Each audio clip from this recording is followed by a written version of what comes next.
Morning. It is time for This Week in the Lakeville Journal. Cynthia, good morning. You got to sit through all that. I have to say, even though I know you worry about it every week, that doesn't happen that often. No, it seems like it does. Congratulations. You did It's kind of when an uncle comes to visit you all the time. And PTSD. It might only be twice a year, but it seems like it's all the time. But you're just here. Feels like forever, yeah. All right. Well, we'll start right off here on the front pages of the Lakeville Journal, and I have to laugh a little at the headline: "Housing hearing closes after 4 more hours of discussion." By Patrick Sullivan, who's been so great at listening to every word that's said and to respectfully, understanding and absorbing everybody's concerns about the proposed affordable housing project in Salisbury it's been very hard for him. And I'm sure for everybody else on all the sides, it's a very emotional conversation, as happens in the northwest corner, I think maybe especially in Salisbury, although we have another story inside about a similar situation in Cornwall, of all places. But the Salisbury Affordable Housing public hearing was finally closed after its last meeting, and Patrick does a very good job of summarizing, as he has been doing. And of course, people can go to tricornernews.com to read about what concerns are, but mostly what it is, it's just there's one group of people that are concerned about having it. There's one group of people that are concerned that if we don't have it, that we're going to have challenges going forward, especially at this time when it's really hard to find housing all over America. It's just like all of a sudden 1 million new people entered the world from a parallel universe, and they all have cash and want houses. There's just nothing to buy or rent right now. So a moment when we really can see how essential it is to have affordable housing, but at the same time, legitimate concerns from people who live around the lake and drive by there, worried about the traffic, worried about safety. So the planning and zoning now has a tough decision ahead of them on whether or not they will grant the permits for this. And they face the unenviable task of, no matter what decision they make, there'll probably be lawsuits that come out of it. That's the whole thing. It turns into a vicious cycle that just is self-repeating. So hopefully that won't happen, but we'll see. And then a similar related story is the proposed tower that would go on the Wake Robin Inn property in Lakeville. So the Lake Group is now also gearing up to fight very hard against that. Although many people privately have said to me around the lake and in that neighborhood, boy, we could really use some cell service. It's interesting that one of the most affluent parts of Salisbury really has no service. But then again, those are people that can afford to get a booster if they choose to do that. So. And also, the Connecticut Siting Council has a lot to say about that as well. So that's it's once again, it's one of those hot topic issues. Everybody wants cell phone coverage. Everybody wants to be able to get 4 or 5G service, but nobody wants it around them. And that's just the way it is. Good story. And then down in Kent, they had the similar thing that's been going on for a couple of years, which is they're looking to put a tower in. The Siting Council gave approval of it in December, and as you say, the lawsuits began in January and are ongoing. The good news is that in North Canaan, the FEMA-conducted COVID-19 vaccination took place. They had to change at the last minute from the vaccine that they were going to use to a new one, but it went off like clockwork and actually served a lot of people. And they are going to come back for your second shots. Which is great news, especially for my daughter, who's in the little yellow jacket in the photo with the green socks. And you can see in the background Charlie Perotti sitting, leaning against the wall. He was out there all afternoon making sure that things went well. And so, of course, I was so delighted that my daughter was going to be able to get the one-shot Johnson & Johnson, which is what I had.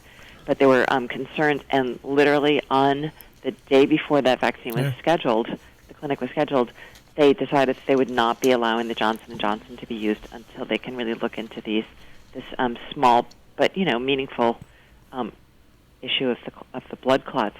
So they switched at the last minute to Pfizer. We were very impressed that the federal government was able to hinge so quickly and that they were able to get Pfizer vaccine. And at the time they said, you should have your second shot by May 5th. Good luck getting that. We won't be back. But hard work and being aware of people's needs, the truck is going to be coming back. We don't have notification yet on when that's happening, but the experience that we had with this first clinic on the 14th makes us feel like they're going to come through for us. Yep. And then a different story on COVID-19 by Deborah Alexanis. COVID-19 cases, a breakthrough, rare but here. Right. Deb had just been checking in, as she does, on the nursing homes and how numbers are doing, and had noticed that there were a few cases that had popped up at Gear. Gear has been very, very open and honest about what's been going on their campus. They had 8 breakthrough cases, or 8 cases. I think 6 of them were breakthrough. 2 of them were for people who had chosen not to get the vaccination for personal reasons. But the cases were very mild. They actually wouldn't have known that they had these cases, except for the fact that they're testing them constantly, staff and residents there. So a happy ending in the sense that certainly not the kind of impact that we saw at this time last year from the COVID cases. Now let's move to the southern part of our area. Lila Hawkins. This story interested me when I. By the way, folks, I get the newspaper online, so I'm one of those people that loves the online edition of the newspaper. Lila's story on 2 nonprofits in Kent who have restored funding due to federal grants. I like that you call Kent the Southern District. I was thinking, do you mean New Milford? No. But yes, Kent is the southernmost part of our coverage area, and a really interesting town. And every year in their budgets, they go through some very interesting exercises. And there was a year when they were having a lot of conversation about salaries for employees at Town Hall, and they really spent a couple years trying to untangle it. And we did not hear that this year. But what did come up was there were semi-parallel requests from the volunteer fire department and from the public library. And especially now in COVID, people are very aware of how valuable the public libraries are. And the Kent Memorial Library in particular is a very active library. They do a lot of really interesting programs. And then, of course, the fire department. Nobody's going to argue that the fire department is essential. So they'd come in with different funding requests. The boards had discussed bringing the one request from one down, but bringing the other one up. And so now they've... because of grants, they're looking at shifting that around. So next week we're going to have an article in the paper just sort of laying out for people what the budget process is, especially for people who are newer to the area. It's really important to understand what's going on with these, what seem to be on the surface fairly boring budget conversations. These budgets impact your life every day, so people should definitely pay attention. I wanted to mention this during their story about housing, but how bad is housing in this area? If you look at page A3 at the Lakeville Journal, there's an ad.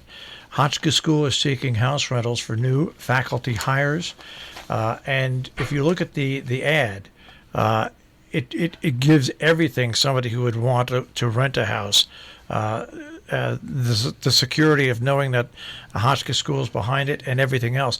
That ad itself explains how serious of a housing crisis we have in our area. And I'm glad you pointed that out, because last week that ad was in the classified section, and this week they felt it was important enough to move it right into the main body of the paper. And it's tough. Right now there's not a lot of rentals, and what rentals there are going for exceptionally large amounts of money. And Hotchkiss is being very specific on what they want. They're not, it's going to be hard for them to find what they need in there. But I think that, again, if we have affordable housing here, it shows you exactly how bad it is when you add the crisis of the pandemic, people moving in the area, people renting their houses out for vacation with Airbnb and other things like that. It leaves virtually no rental units available for people of any means, never mind lower means or affordable housing. Any means it's for rent. It's a problem, and it's got to be looked at head on. A couple of events coming up for Earth Day, which I want to talk about. And of course, Millerton's got a whole weekend worth of activities, but also there's going to be a vigil in front of the White Hart on Earth Day, as well as today is actually Earth Day, but it's still it's snowing. Well, how about yesterday, where we had temperatures in the 60s, the thunderstorms, the tornado warning, and then it started snowing at my house, and then the sun came out, all within an hour. And hail too. Don't forget the hail. Okay. Oh, did you get the hail? Yeah. Oh yeah. That's right. I forgot. I left the hail out of that. That's right. Yeah. But it was so beautiful, and I was out taking pictures all afternoon. It was an extraordinarily beautiful day, following, let's say, the double rainbow from a couple days ago when we were on deadline. But I was, as I drove here to the to Falls Village to our office, there's some really epic tree damage that's going on out there. So, The two big stories out of Cornwall, and they are kind of related, the P&Z meeting on home business regulations, and then, of course, the town report and more will be coming up on the 23rd. But Cornwall has a lot of news coming out of it lately. Yeah, and Leila's doing a great job of covering it. But again, this home business regulation is something that, and Cornwall is very open for the most part. And Anna Tamel, who's the chairman, had said in the excellent Cornwall Chronicle article about this, and Leila's is also very thorough, as you can see, people are working more at home. They wanted to change the regulations. They thought that this was going to be something that everybody in town would welcome, and they were shocked by how much blowback they got. So very thoughtful article by Leila covering exactly what was being discussed in terms of home business regulations and how they're trying to resolve it. Their town report and presentations coming up. Their town budget meeting is coming up. And some exciting movement in the West Cornwall Village, where you have William Betts, the artist, is planning to open up some space. You have the new sporting goods shop. There's the talk of the new pizza place that's opening up. A lot going on in West Cornwall. Nice little story about spring sports back at Housatonic, and there's limited restrictions, but it's nice to see the students back out on the field and being able to enjoy playing sports which they've missed for a long time. Right, Hunter Lyle, a graduate of Housatonic and a recent journalism major graduate of University of Connecticut, or is it University? But he loves writing about sports, and he is and has done a nice update for us. Somebody's just walked in. Hi, I'm That's right. Oh, she's in the office. That can happen. That way. Go left at the little triangle and keep going. You can't miss it. It's a big... Someone's lost. So I'll take this opportunity to say GPS doesn't work there at Route 7 in Baltimore. That was exciting. Usually people come here looking for gear. I think there's something that happens on GPS that sends people who are looking for gear, but that was mountainside. Anyway, and so also for sports, looking for paddle tennis court in Cornwall. It's surprising, actually, that they haven't had a paddle tennis court in Cornwall before, which is a very racket, sporty kind of a town. Todd Piker, who's a championship tennis player, is hoping also to teach junior tennis there. And then in Sharon, ironically, the meeting about broadband communications was canceled last night because of the storm. I don't think there was a ton of power outages, but there were certainly some. You know what's interesting about the broadband committee meeting, and it's been rescheduled, by the way. I think it's either today or tomorrow, where they're going to have it. It's a Zoom meeting. But they are looking for funding to look into things. But also, they have contacted me and other people that have the brand new 1 gig internet service by Comcast, and also I'm now awaiting the arrival of my Starlink equipment. They want reports from me. How is the 1 gig service working for me, and also they want reports once I hook the Starlink up to see how that works and see what the total expenses come. So they are looking at building a wired system, and they are looking into other options. I think this commission, and they're taking a lot of public input. I think they're going to do a lot of good with the way they're approaching this in Sharon. Completely agree. Yeah, I'm so glad that they're watching what you're doing and others. I know this. They're just, they're taking in as much information, and they're not leaning on one thing over another thing, which is really great. Actually, other town committees have not done that, but they are. So it'll be interesting to see how it all progresses. We have about 9 minutes left. I want to go, first of all, to the opinion page, the editorial. It's time to build.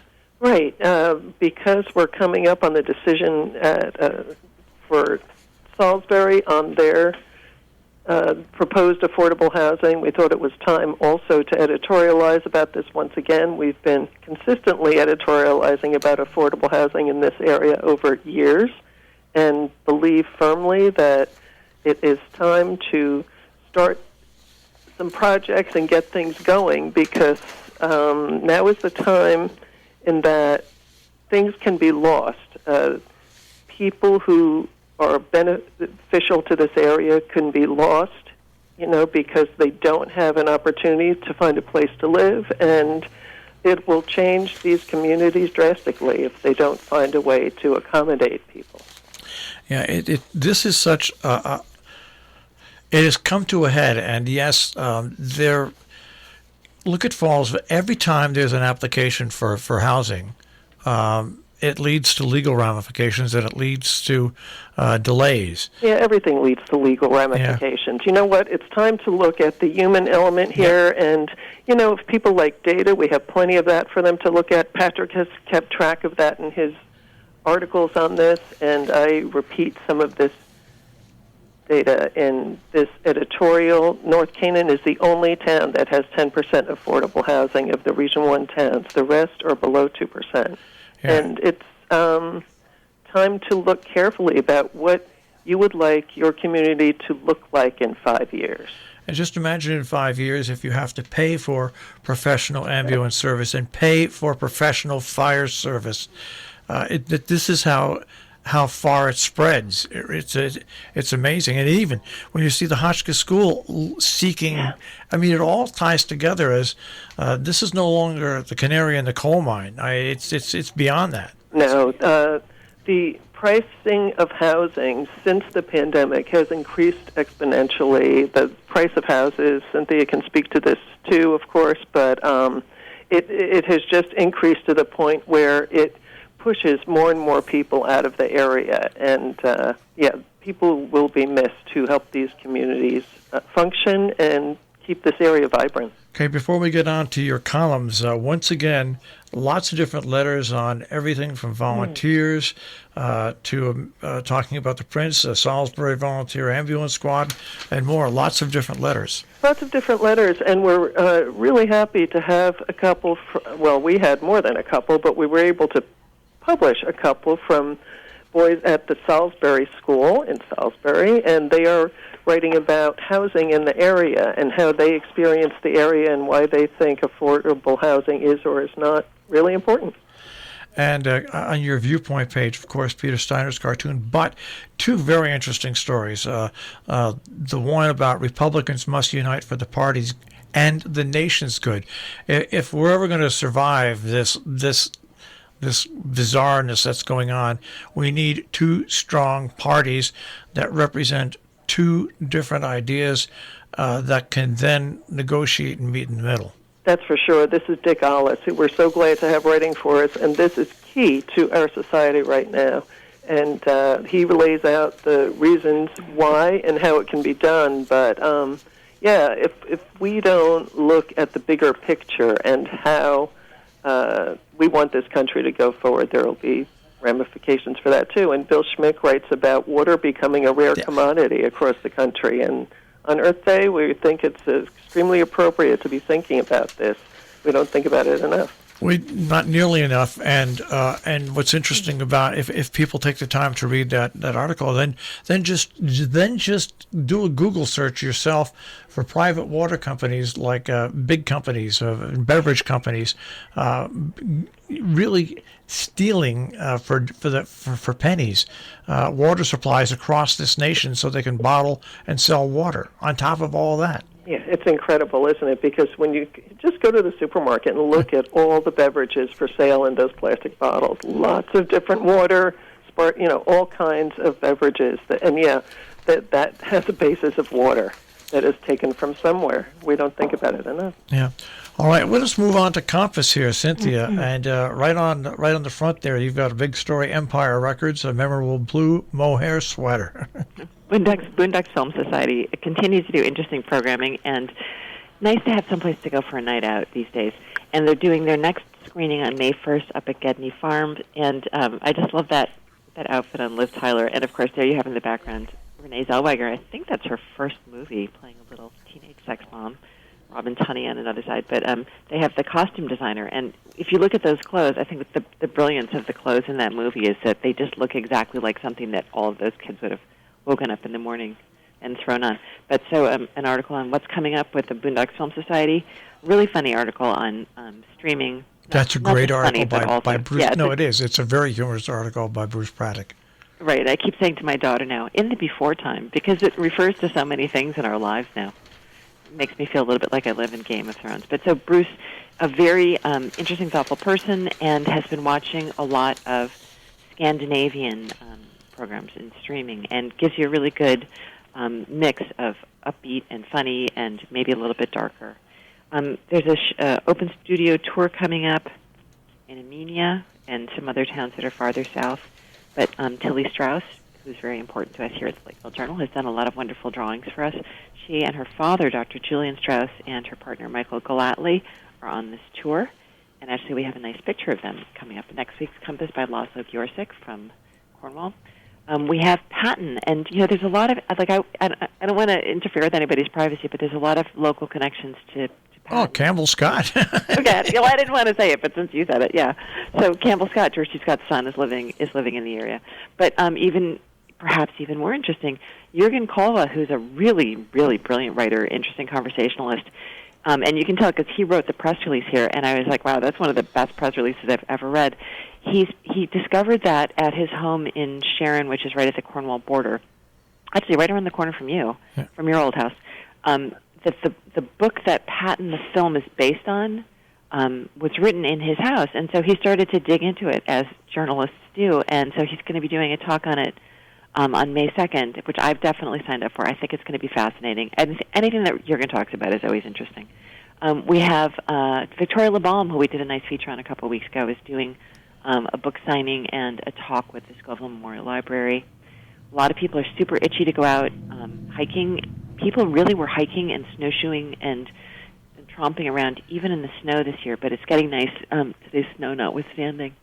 And a lot of the land trusts are doing programs either on Zoom or actually out in nature and introducing people to some of their walks. And we are doing for our special Towns and Villages this year, which comes out on May 20th, we're featuring all of the local land trusts, inspired in part by the whole conversation about what happened in the Twin Lakes area this year, where there was a lot of concern about conservation easement and whether or not it was being protected. So we wanted to really honor and shout out our area land trusts and the wonderful work they do. But you can find out on a personal level how you can benefit from it with some of these talks that are listed in Compass. And then this is the time of year when I'm out foraging for food, but you should not. If you don't know, if you're not with somebody who's very experienced and knows exactly what to pick and to eat, don't pick it and don't eat it. Let's not go through this again. That's right, like last year. Oh, my gosh, last year. But having said that, University of Connecticut sends out these weekly nice things on planting, and there are a couple of plants that you can plant in your garden, and then you know exactly what they are that are edible. One of them is nasturtiums. There's also calendula, and then squash blossoms. But again, always check with your intelligent plant supplier about what actually is edible and what parts of the plant are edible. I want to get back to the book about the filming of Patton. That's always been one of my favorite movies, and it's not a war movie. It really is a biography of a very important man, whether you appreciate him or not, in American history. It's and to have that local connection where the book was written right there is kind of cool. It really is. It's extraordinary, and I remember seeing that as a young person when it first came out and sort of going like, oh, that's an interesting way to manage people. And I'd like to watch it again because, there's that memorable scene where the soldier has shell shock, and he goes in and he's so rough with that soldier. And it's a really interesting insight into how he, handled those, perfectly human natural troop anxieties. And from that movie, I always remember the opening with the big American flag and him coming out, George Scott coming out as Patton speaking to the troops. Well, anyways, these stories and more in the Lakeville Journal and also the Millerton News. TricornerNews.com is the website. Guys, we'll speak to you again next week. Thank you so much. Bye. That is This Week in the Lakeville Journal. And as I said, TricornerNews.com is where you can get all the information.